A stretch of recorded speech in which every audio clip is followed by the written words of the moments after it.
Cây cắt ra hình nát si nắng long hi mô bôi ba cây cắt thôn nát si nằm bên sông lội trên câu xe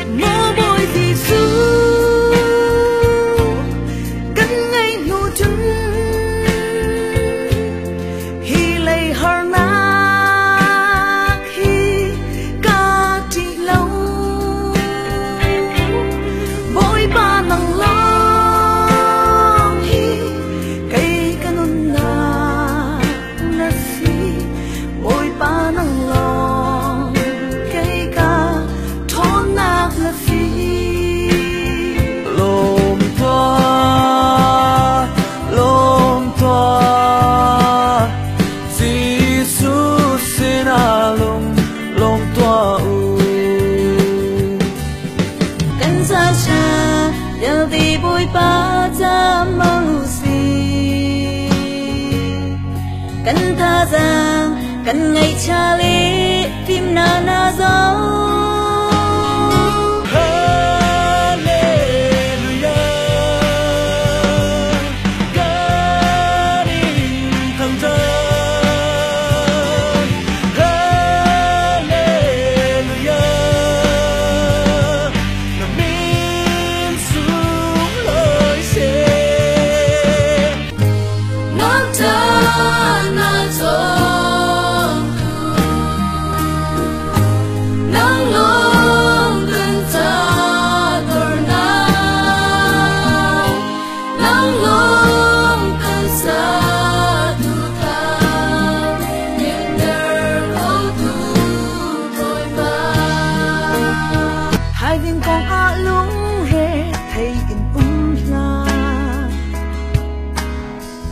hai tiếng cha bối bà đi qua